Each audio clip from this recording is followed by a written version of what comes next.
Hey, I'm Alex Radcliffe from Board Game Co., and today I'm giving my first impressions of Phantom Epoch. Phantom Epoch, or possibly Epic. Apparently that word is pronounced differently in different places, and I'm not actually sure what the creator's intent is, but one of those two. The Phantom Epoch, and this, by the way, before we dive in, this is a prototype, all rules and components, everything subject to change, and I'll have a link to the crowdfunding campaign down below. I'm not even sure the box cover, I don't know what's final here, I don't know all the things, there's a lot of stuff, and I only have parts of the game. There are full aspects of the game that I just don't have access to, which is why I'm calling this the first impressions. I've gone through this multiple times, or played through multiple scenarios, but at the end of the day, I don't have access to everything this game has right now.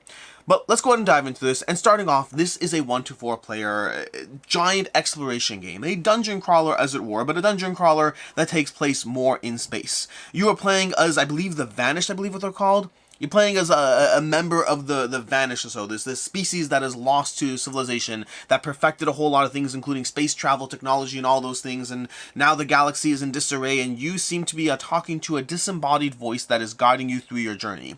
And I mean guiding you through your journey. This is going to have multiple flippable pages full of everything from a starting tutorial, which is going to crush my other people, and you're going to be flipping through this book, which is going to give you both rules, both instructions, the actual scenarios at play as you go from scenario to scenario, dealing with the various book full of encounters in what is a lot of different missions. I don't know the full amount, again, prototype and all that stuff, but a whole lot of things going on, from gears, from enemies, from various upgrades and items you're going to be unlocking, from various class and mission sheets and all that, and the various ways you're gathering influence and unlocking things throughout the course of the campaign. A giant rulebook full of 60-ish pages of information, although very cleanly and well presented overall, lots of illustrations, very example heavy as you go through it, and just a whole lot of dungeon crawler going on here.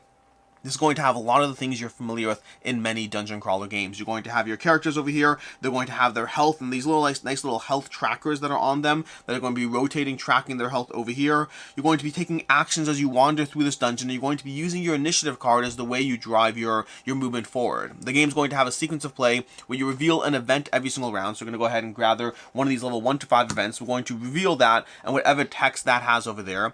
From there, we're going to go ahead and turn by turn choose your initiative as you go ahead, and based on your character, you have a maximum number of AP you can spend every single turn. So for example, I'm playing as a Slink over here, and this species can spend up to 11 AP. You'll be combining classes with characters over here with a species for a combination of effects that's going to be true for both you and the enemies you're fighting against. You're going to have both going on, and you're going to go ahead, now that I know I can spend 11 AP, I'm going to choose from my hand of 10 cards, I'm going to choose up to 11 AP worth of cards with the various effects, from moving around the board to class-specific cards, going invisible, taking ranged actions, healing my teammates, which depending on what class I'm engaging in, I can spend up to 11 AP across these cards. Now, you may not always want to spend AP, because when you're done choosing your cards, let's pretend I go ahead and choose this. I'm going to choose a backstab for 4, and I'll go ahead and choose I want to move around the board. Now, every card can be turned to move by converting the AP to movement, but when you do an actual movement card, you get a better ratio. Over here, it's 2 AP for 4 movement, and let's choose one more card, nothing crazy. Let's go with another 2 over here. We're going to go with a Flurry, attack 1, attack -1, attack -1, so I have a lot of flexibility as I try to race around the board, trying to close the gap on them, and hopefully take them out in the game, but right now, there's a total of 8 AP, and I could have spent 11. So why did I only spend that much? Because the enemies are going to reveal their card, and again, they're going to have their species card, in this case, their Growlix, and they're going to have an AP number of 4 over there, and then they're going to have different numbers on their bases over here. So, for example, this Archer over here, this Growlix Archer, has the blue one, which means they actually have an AP of 9. Right now, they're 4 plus 5. You're going to choose a specific, in this case, the Archer class over here is going to have one of 4 possible actions, depending on the base color, and then you have the species over here, and the combination of those is going to define what they're doing. So in this case, the Growlix Archer is doing Defensive Stride combined with Precise Shot, and the Growlix Sentry, because they have a yellow base, is doing Strike plus Defensive Stride. Because they have an AP of 7, they will move before me. Lower AP means you move faster, and so even though you could spend more AP, you may not always want to do so.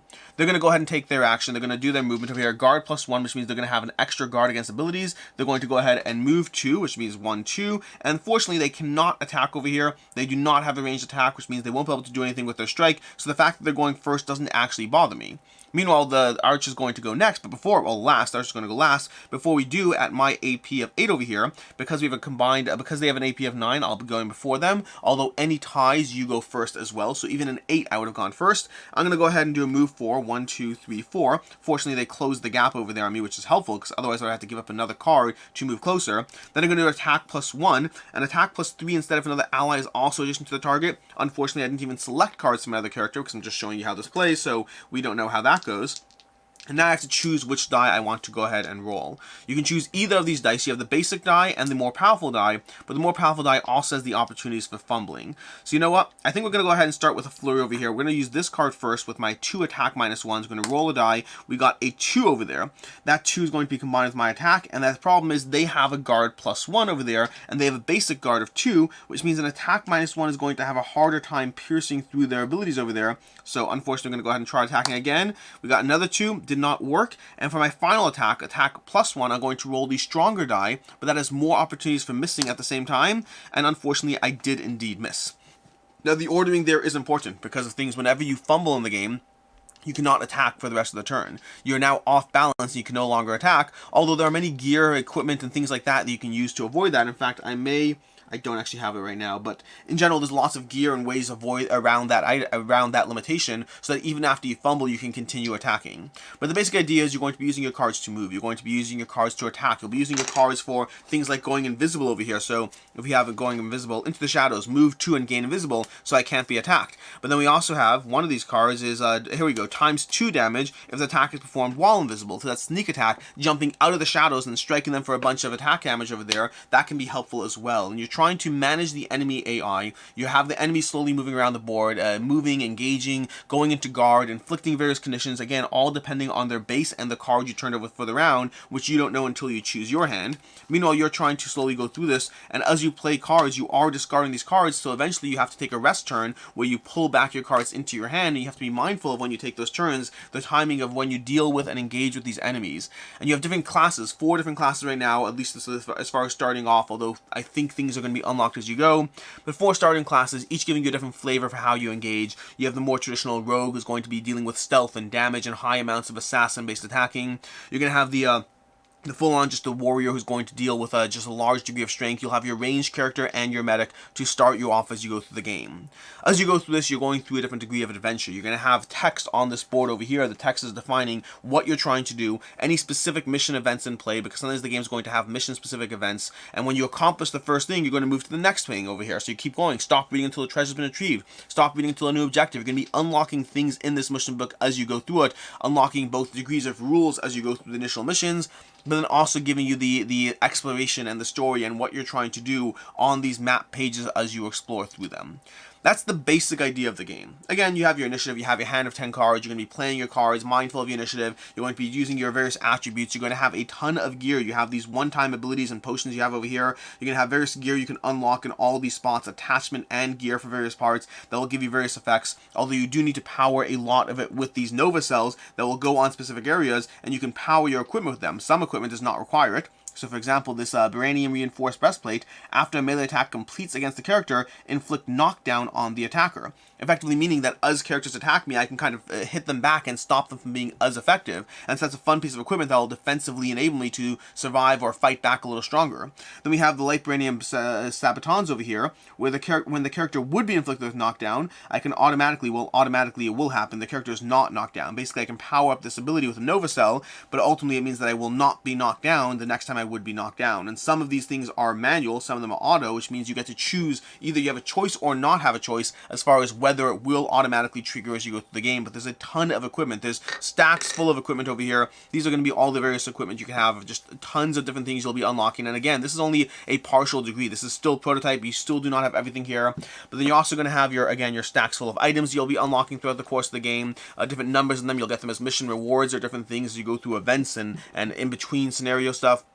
You're also going to have these attachments over here, 2 giant decks full of attachment, and again, this is all just based on what we have so far. Right now, there's only a small amount of the game content in terms of the number of missions, in terms of the classes, in terms of how everything goes in the game, because a big part of the game is going, and we haven't even talked about boss fights over here. There's going to be full separate boss boards as far as how they act, using their inherent ability every single turn, but then also deciding which one of these they're going to activate. So we know that the Mutant Growlithe is going to move turn 2 every turn, but we don't yet know whether he's going to be doing a claw, crushing leap, or regenerate as he slowly tries to take us out. And by the way, this character can be a lot of fun if you go through his cards in terms of how he attacks you and slowly takes you down and slowly becomes more invulnerable to the various things you're inflicting on him as you go through the game. But past that, you're going to have classes in the game, classes that are going to develop across the course of the game. You start off as one class, and you have the opportunity to branch into different classes as you go through it. That's an area that I haven't been able to explore myself yet, but it's an area that I know that exists within the game.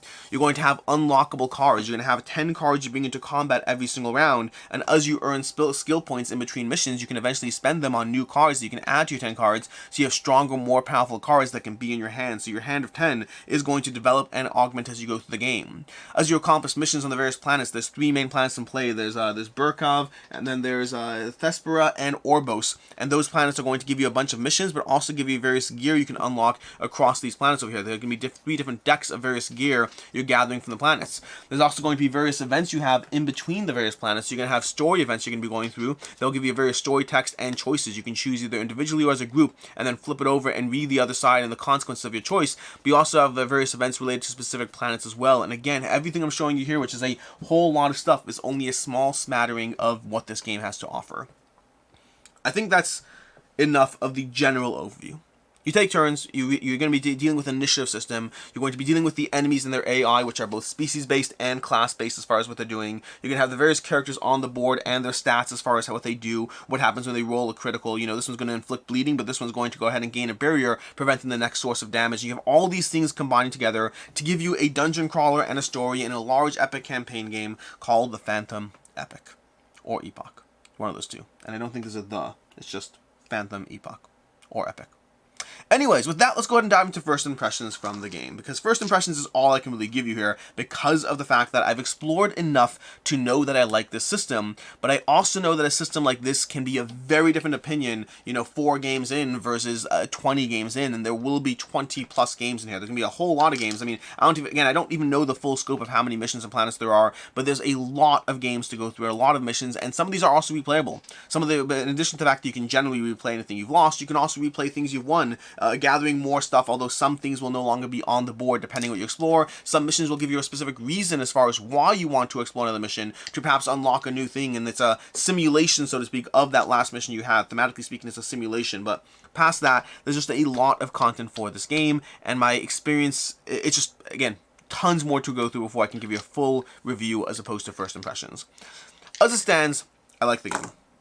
And there's different things I like about it, and different things I have concerns about, how will it stand out in a crowded space full of campaign games. There are a lot of campaign games out there, and this will definitely be compared to Gloomhaven in terms of the high notes of what it's doing, although it's very, very different in so many aspects, but obviously those comparisons will exist whenever you offer somebody, 50 to 100 missions to go through in a large epic campaign experience, especially with the flipbook situation here we have, which is very nice, by the way. In general, I enjoy the flipbook, and the large variety, let's take these off the board over here, but just the large variety of missions you have as you go through this over here, and I guess potential spoilers as you go through it, but just showing you the general difference and varieties to the missions you're going to be engaging over here. There's lots to go through, and I just enjoy that experience and the way that it gives it to you. It's something I liked when I first saw it in Jaws of the Lion, and it's been in many other games, and I like it here as well.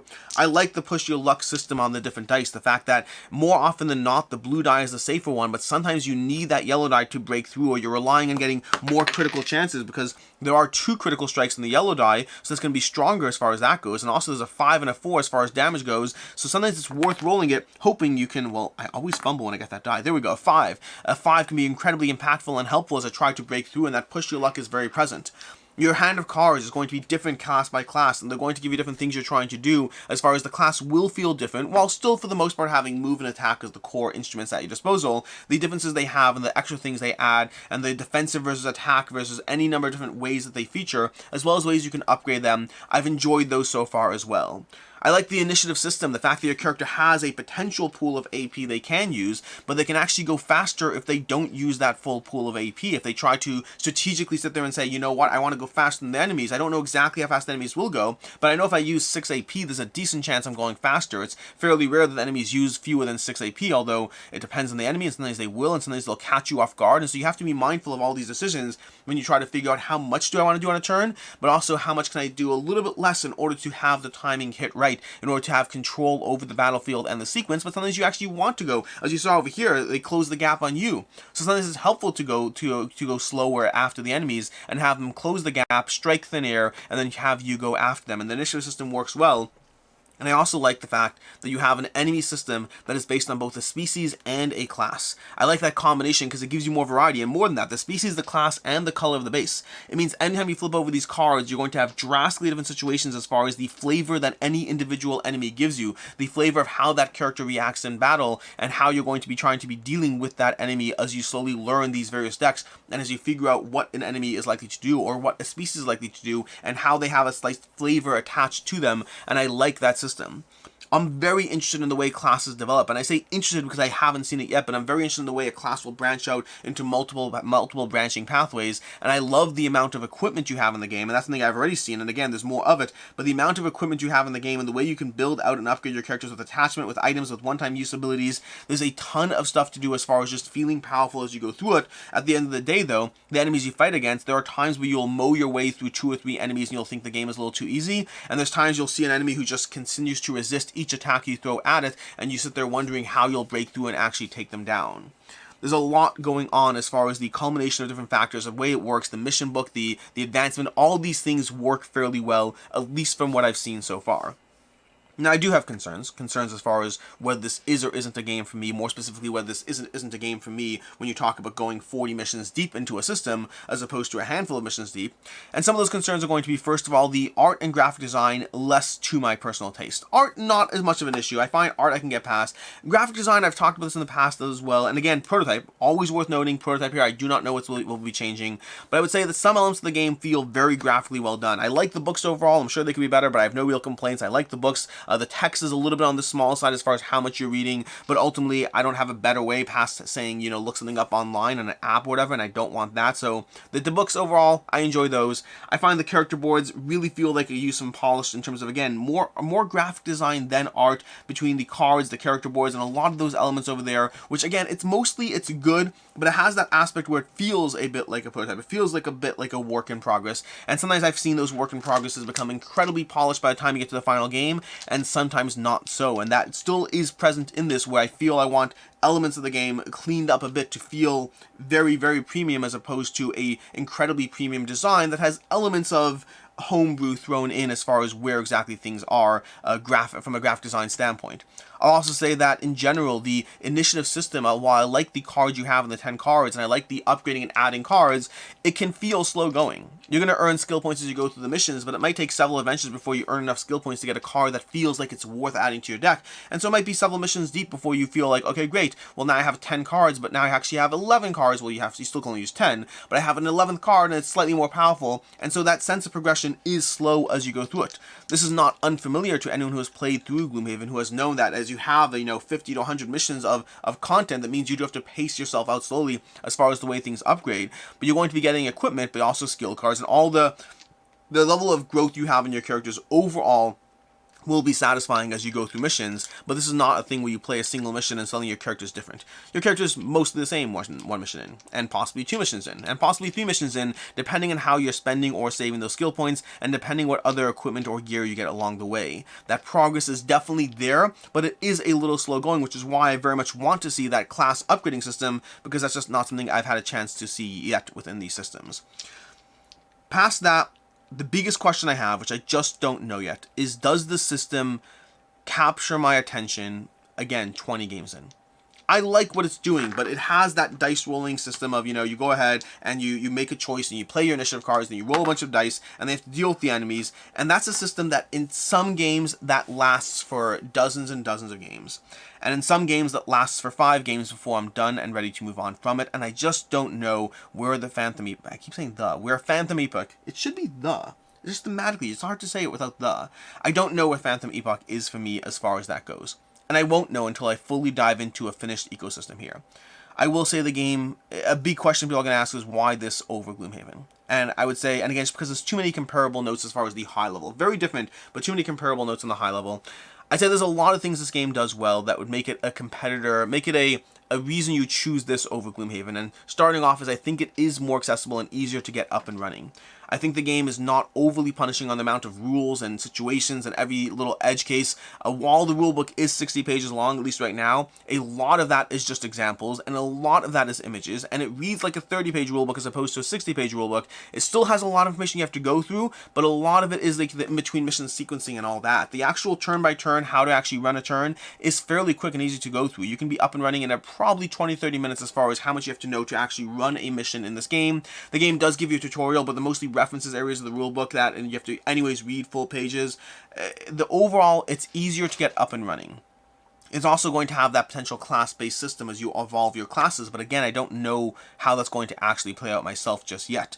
There's a lot of equipment and gear. I would say you get a lot of equipment and gear fairly early in this game, comparatively speaking, that will really augment how your character feels. A lot of that's mixed in. I like the initiative-based system and the way that works, and that's overall very engaging. It doesn't necessarily have the strategic depth of Gloomhaven because it's less focused on, the intense card play and how to manage that, and more focused on, you have to choose your abilities. You have to be mindful of how everything's going to combine, but ultimately you're also rolling handfuls of dice, and whether you get a fumble or a crit, those fumbles happen a decent amount of the time, and if you're doing a ranged weapon, you also have to roll that die as well to see if you hit or what various obstacles are in your way that will limit your ability to hit the enemy. I think it's an accessible, solid system that has a place and will be very compelling and engaging. How compelling and engaging, I just don't know yet. I'm always very mindful of how excited I am about this right now, because right now I like it. This is a fun, engaging system that gives you progression, gives you a story that is, I don't know the high-level arc of where the story will go, but I'm engaged enough in terms of what's going on, and I like that system of mission-by-mission progression as you go through a map. I'm having fun with this right now. I'm also mindful of the fact that this is the kind of system that I can be having fun with it now, and suddenly 10 games in, I'm like, you know what, I'm ready to move on from it, and I just don't know yet. So first impressions, but as far as final thoughts on first impressions, I like Phantom Epoch, and I like what it's doing so far, and I'm enjoying it. Instinctively, to me, it's a 4 out of 5, instinctively. I say instinctively because in theory it could go up. If I'm talking about a final game and I've given it 20-30 games, it could easily go up, but also it's the kind of system that 20-30 games in, it could go down, and I just don't know where that is now, where that will be then. For now, it's a 4 to 5. It's a good system, a lot of fun things, enough engagement, easy enough to dive into compared to other systems within the genre, while still being rewarding in terms of how it plays and that sense of tactical accomplishment as you outmaneuver and outplay the enemies. It's a fun game with a lot of things thrown into it, a lot of things, and this is only the prototype, and I don't even know what the final game will be like. But overall, I'm enjoying it. As far as other game recommendations, first of all, obviously Gloomhaven. This game feels very similar to Gloomhaven in the overall arc, while being very different in basically every small little detail. And then secondly, if you're looking for another lighter entry big box exploration point, Agamonia, I don't believe is out yet, but Agamonia is another one that has similar vibes, more focused on the story than the combat, but if you're looking for something in that same universe of giant, epic, sprawling games, Agamonia is going to be another one that I strongly recommend. In any case, and until next time, I'm Alex Radcliffe from Board Game Co. I hope you found this helpful, and as always, I hope you have a good one.